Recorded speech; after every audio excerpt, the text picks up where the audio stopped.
Hello students, आज हम लोग कार्बोक्सिलिक एसिड यूनिट के पार्ट नंबर 5 में हैं और यहाँ प्रॉपर्टीज स्टार्ट करेंगे जो कि 2 पार्ट्स में डिस्ट्रीब्यूट हैं, physical properties and chemical properties. और उससे पहले हम लोगों ने intro of carboxylic acid, IUPAC nomination, isomerism and formation methods यानी प्रिपरेशन मेथड्स के सभी रिएक्शंस को कंप्लीट कर लिया है। तो आइए आज की क्लास में प्रॉपर्टीज का स्टडी करेंगे। तो सबसे पहले स्टार्ट करेंगे फिजिकल प्रॉपर्टीज की। First 3 compounds of carboxylic acids are colourless, stench smell and like as a liquid physical states में प्रेजेंस है, अर्थात पहले 3 सदस्य। तो एक तो कंपाउंड हुआ आपका एक कार्बन वाला HCOOH और दूसरा हुआ CH3COOH और तीसरा हुआ CH3CH2 एंड COOH। तो फॉर्मिक एसिड या मेथेनोइक एसिड, एस्टिक एसिड या एथेनोइक एसिड और प्रोपेनोइक एसिड, ये 3 सदस्य ऐसे हैं कार्बोक्सिलिक अम्लों के जो कि रंगहीन हैं, तीक्ष्ण गंध वाले हैं और इनकी फिजिकल स्टेट लिक्विड है, अर्थात द्रव अवस्था में पाए जाते हैं। इससे अगले 6 सदस्य अरुचिकर गंध वाले यानी बैड ऑर्डर वाले हैं और लाइक एज ऑयली लिक्विड, तैलीय द्रवों की भांति इनकी फिजिकल स्टेट है। Now third point, the higher components of carboxylic acid are colorless, odorless and solid like as a wax। अर्थात जो उच्च सदस्य हैं कार्बोक्सिलिक अम्लों के वे रंगहीन हैं, गंधहीन हैं और उनकी भौतिक अवस्था ठोस है, लेकिन जो ठोस होने का एक प्रतिरूप है वो लाइक एज ए वैक्स अर्थात मोम की भांति ये ठोस रूप में पाए जाते हैं। तो नेक्स्ट पॉइंट डिस्कशन करेंगे इनकी सॉल्युबिलिटी का, अर्थात विलेयता का। यहाँ C4 तक के कार्बोक्सिलिक एसिड वाटर में सॉल्युबल हैं, विलेय हैं, ईजिली सॉल्युबिलिटी प्रदर्शित करते हैं यानी घुलनशीलता प्रदर्शित करते हैं। लेकिन जैसे जैसे कार्बन का नंबर इन कार्बोक्सिलिक एसिड्स में इंक्रीज करेगा वैसे वैसे इनकी सॉल्युबिलिटी कम होने लगती है। तो C5 C6 जल में अल्प विलेय होते हैं, जबकि C7 कार्बन वाले या इससे अधिक कार्बन वाले कार्बोक्सिलिक एसिड जल में अविलेय रहते हैं, परंतु ये ऑर्गेनिक सॉल्वेंट्स अर्थात कार्बनिक विलायकों जैसे एल्कोहल, जैसे ईथर, जैसे बेंजीन आदि के सॉल्यूशंस में फुल्ली सॉल्वेबल हैं और पूर्णतया विलेय हो जाते हैं। Now next point, BP boiling points. कार्बोक्सिलिक अम्लों के क्वथनांक जैसे जैसे इनके अणुभार इंक्रीज करते हैं, सपोज दैट HCOOH उससे अधिक अणुभार वाला कंपाउंड CH3COOH, इससे ज़्यादा अणुभार वाला CH3CH2COOH, इससे ज़्यादा अणुभार वाला CH3CH2CH2COOH। तो जैसे जैसे इनका मॉलिक्यूलर वेट इंक्रीज करेगा वैसे वैसे कार्बोक्सिलिक अम्लों के जो BPs हैं अर्थात जो बॉइलिंग पॉइंट्स हैं उनमें भी वृद्धि होती जाती है।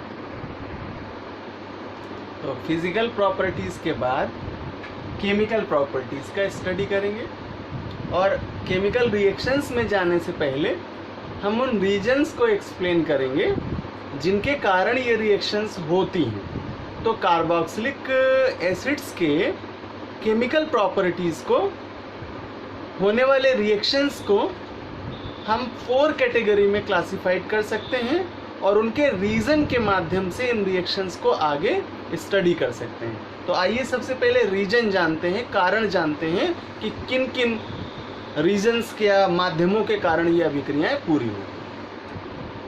Now first reason, carboxylic group के H यानी हाइड्रोजन परमाणु के कारण होने वाली अभिक्रियाएं।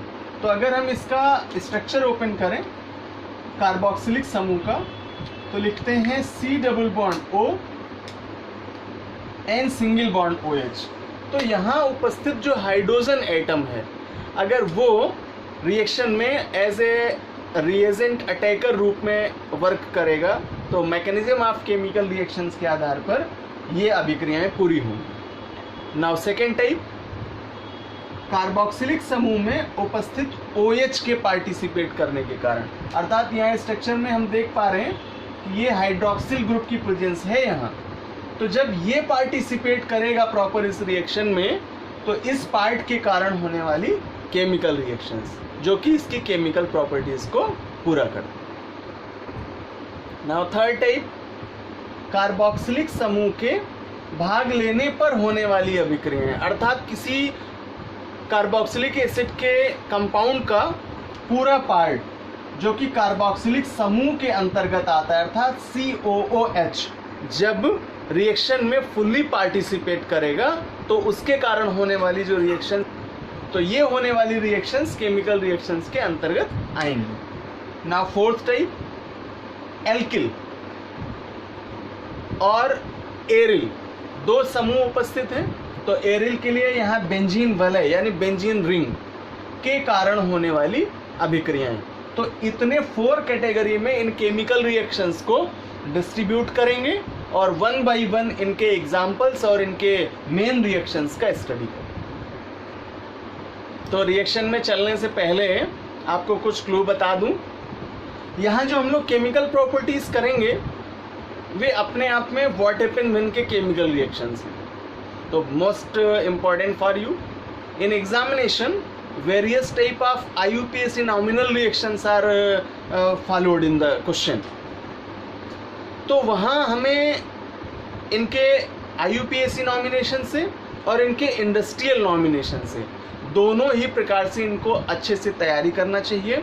और इनके अगर मेन कॉन्सेप्ट यानी मास्टर रिएक्शंस अगर समझ लिए जाएं, पीक रिएक्शंस हैं ये, और अगर ये कॉन्सेप्ट क्लियर कर लिए जाएं तो हम एग्जामिनेशन में इजीली इन क्वेश्चंस को क्रैक कर सकते हैं। तो आइए इन्हें 1 बाय 1 स्टार्ट करें।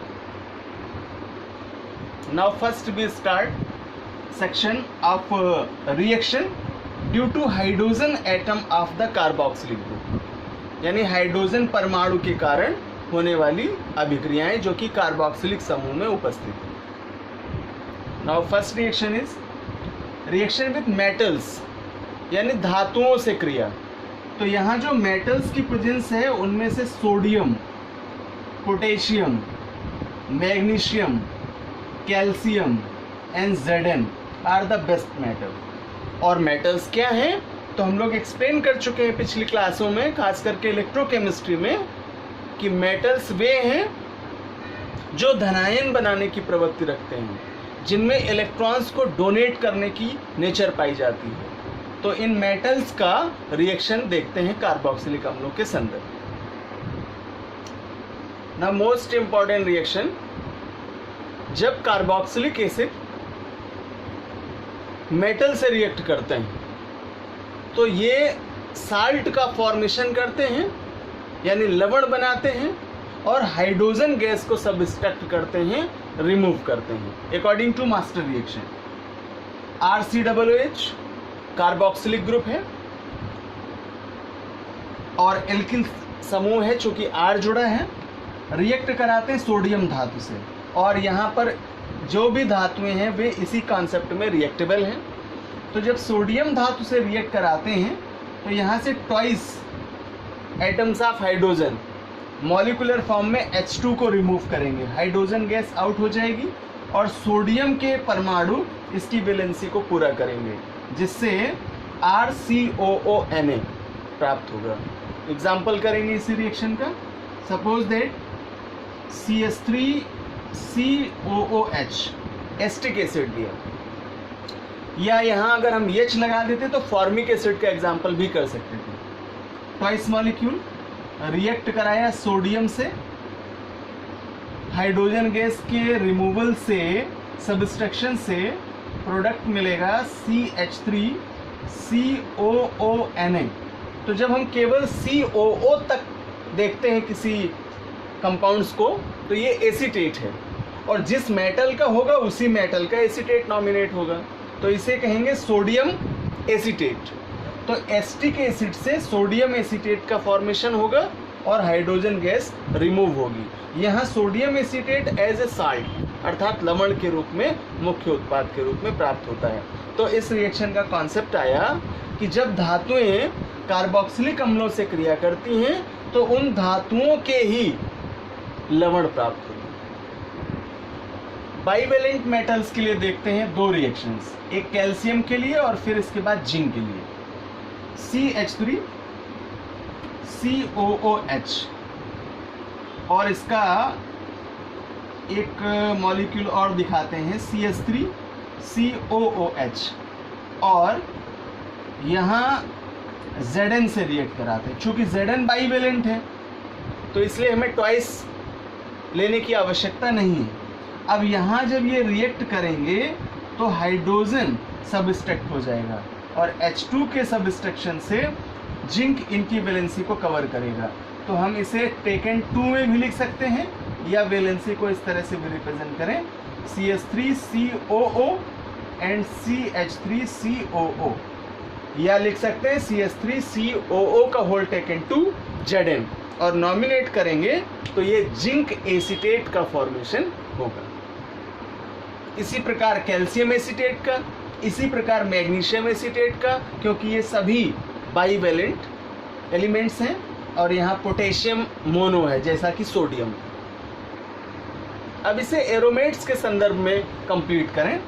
सपोज दैट कार्बोक्सिलिक एसिड का aromatic compound benzoic acid COOH और इसके ट्वाइस मॉलिक्यूल लिए और इसे रिएक्ट कराया सोडियम मेटल से। तो ट्वाइस करने से यहाँ 2 हाइड्रोजन एटम रिमूवल होंगे हाइड्रोजन के गैसियस स्टेट में, और सोडियम इसकी वैलेंसी को कवर करेगा, जिससे सोडियम बेंजोएट कंपाउंड प्राप्त होगा। फार्मूला होगा COONA, एंड यहाँ पर कर लेंगे ट्वाइस।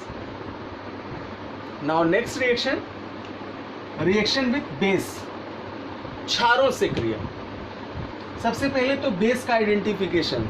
अकॉर्डिंग टू ऑस्टवाल्ड, वे कंपाउंड जिनमें हाइड्रोक्सिल समूह की उपस्थिति अर्थात OH समूह की उपस्थिति है, और वे इनऑर्गेनिक कंपाउंड्स हैं, like as a NaOH, like as a CaOH का whole taken 2, like as a KOH, like as a NH4OH, all are base. ये सभी क्षार हैं।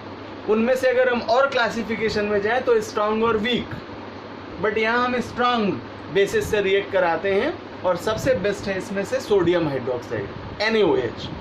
बहुत ही अच्छा कॉन्सेप्ट है इस रिएक्शन का कि जब हम कार्बोक्सिलिक अम्लों की क्रिया क्षारों से कराते हैं तो ये इन्हें न्यूट्रल कर देते हैं, उदासीन कर देते हैं, और जल के अणु के पृथक्करण से इनका साल्ट प्रोड्यूस्ड होता है। तो आइए इसे रिएक्शन के माध्यम से समझते हैं।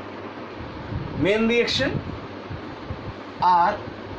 COOH कार्बोक्सिलिक एसिड हुआ और क्षारों से रिएक्ट कराया, NaOH से इसका रिएक्ट कराया। जब इसे NaOH से रिएक्ट कराएंगे तो हाइड्रोजन एटम इसके OH के साथ रिएक्ट करके वाटर मॉलिक्यूल का फॉर्मेशन करेगा, अर्थात जल के अणु का पृथक्करण करेगा, और इसकी वैलेंसी को सोडियम पूरा करेगा। कंपाउंड मिलेगा RCOONA, जो कि मेन प्रोडक्ट है। रिएक्शन देख लें। CH3COOH plus NaOH water molecule का सबस्ट्रक्शन होगा, और यहाँ से कंपाउंड प्राप्त होगा CH3COONA, अर्थात सोडियम एसीटेट प्राप्त होगा। तो एरोमेटिक कंपाउंड्स के लिए बेंजोइक एसिड C6CH5COOH रिएक्ट करा दें NaOH से, सबस्ट्रक्शन हो जाएगा वाटर मॉलिक्यूल का H2O का, और सोडियम बेंजोएट साल्ट प्राप्त होगा C6H5COONA।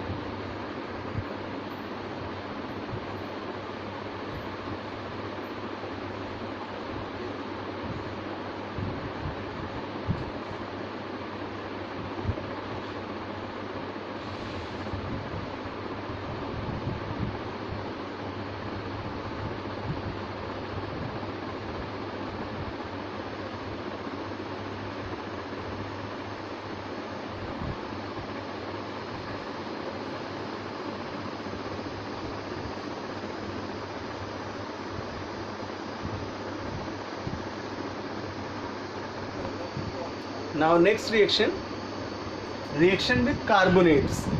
तो मेटेलिक कार्बोनेट, तो यहाँ मेटेलिक कार्बोनेट्स के रूप में सोडियम कार्बोनेट सबसे बेस्ट रिएक्टेंट होगा। तो जब कार्बोक्सिलिक अम्लों की क्रिया सोडियम कार्बोनेट से कराते हैं तो यहाँ CO2 गैसियस फॉर्म में रिलीज करती है। रिएक्शन देख लें, कार्बोक्सिलिक एसिड है RCOOH और कार्बोनेट लिया सोडियम का Na2CO3। CO2 गैस रिमूवल होगी, यहाँ ट्वाइस मॉलिक्यूल ले लेंगे और साथ में वाटर का भी सबस्ट्रक्शन होगा। तो CO2 प्लस H2O सबस्ट्रैक्ट करा दें और इसके बाद जो बचा हुआ सब्सटेंस है वो मेटल एसीटेट होगा, अर्थात RCOONA, और चूँकि 2 हैं इसलिए आगे बैलेंस करने के लिए ट्वाइस कर दें। For example CH3COOH twice molecule react with sodium carbonate Na2CO3, produce करेंगे CH3COONA सोडियम एसीटेट, रिमूव करेंगे CO2 प्लस H2O का। तो इस तरह से कार्बोनेट जब रिएक्ट करते हैं तो उसी धातु का एसीटेट साल्ट प्राप्त होता है और CO2 तथा H2O रिमूवल होते हैं।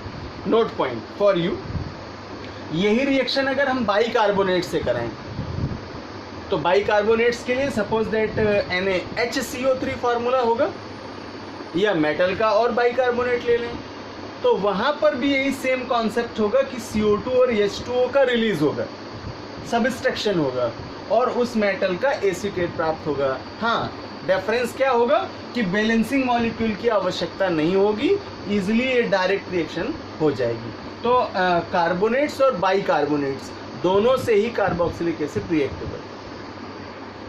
Now next reaction with blue litmus, नीले लिटमस से क्रिया, और ये एक प्रकार का टेस्ट होगा कार्बोक्सिलिक एसिड्स का। तो इसको इजीली एज ए टेस्ट ही बता दूं आपको। यहाँ एक तरह का कन्वर्जन है, चेंजमेंट है, जो आइडेंटिफिकेशन ऑफ कार्बोक्सिलिक एसिड के रूप में जाना जाएगा। जब हम ब्लू लिटमस की क्रिया नीले लिटमस की क्रिया कार्बोक्सिलिक एसिड से कराते हैं तो ये इसे रिएक्ट करके रेड लिटमस में कन्वर्ट करता है। For example suppose that we take in, तो इस रिएक्शन में जब कार्बोक्सिलिक एसिड में ब्लू लिटमस को डिप करते हैं तो ये रिएक्ट करके इस नीले लिटमस के कलर को रेड में कन्वर्ट करता है, अर्थात नीले लिटमस को लाल लिटमस में कन्वर्ट करता है, और ये कार्बोक्सिलिक एसिड्स का टेस्ट भी है। स्टूडेंट्स, ये सभी केमिकल रिएक्शंस जो पढ़े हैं हम लोगों ने, ये कार्बोक्सिलिक अम्लों के एसिडिक नेचर को प्रूव करते हैं, अर्थात इनकी अम्लीय प्रवृत्ति को प्रूव करते हैं। और यहाँ से हम लोगों ने केमिकल प्रॉपर्टीज़ का फर्स्ट सेक्शन, जो कि कार्बोक्सिलिक समूह में उपस्थित हाइड्रोजन परमाणु के कारण होने वाली अभिक्रियाओं का था, उसे पूरा किया। अर्थात जितनी भी रिएक्शंस ये पढ़ी हैं हमने, ये सभी हाइड्रोजन एटम्स के कारण, वे हाइड्रोजन एटम जो कार्बोक्सिलिक समूह में उपस्थित था अर्थात COOH में उपस्थित था, उसके कारण पूरी होती हैं। अतः यहाँ से हम A टाइप्स का रिएक्शन पार्ट कंप्लीट करते हैं। तो नेक्स्ट क्लास में इसी केमिकल रिएक्शंस के अगले सेक्शन को स्टार्ट करेंगे। वहाँ कार्बोक्सिलिक समूह में उपस्थित हाइड्रोक्सिल ग्रुप अर्थात OH समूह के कारण होने वाली केमिकल रिएक्शंस को ब्रॉड स्टैंडर्ड में पढ़ेंगे, जो कि दोनों ही सदस्यों के लिए होंगी अर्थात एरोमेटिक के लिए और एलिफेटिक के लिए। तो इन एरोमेटिक और एलिफेटिक रिएक्शंस को कंप्लीट करेंगे। और साथ ही साथ जानकारी करा दूं कि जब हम कंपाउंड्स में होंगे तो वहाँ आपको फॉर्मिक एसिड और एस्टिक एसिड अर्थात मेथेनोइक एसिड और एथेनोइक एसिड और benzoic acid as a product पढ़ने हैं। तो जितने यहाँ केमिकल रिएक्शंस आते जा रहे हैं प्रॉपर्टीज़ के, तो ये सभी केमिकल रिएक्शंस आपके वहाँ जो कि यहाँ केमिकल प्रॉपर्टीज़ हैं, वे उन प्रॉपर कंपाउंड्स के लिए भी केमिकल प्रॉपर्टीज़ में हेल्पफुल होंगे। तो इनकी प्रैक्टिस करिए और जितने भी नए नए कंपाउंड्स आपको आते जा रहे हैं, इन फार्मूलों को ज़रूर लर्न करिए, इनको लिखिए, इनकी प्रैक्टिस करिए और रिएक्शंस को भी कंटिन्यू प्रैक्टिस करिए।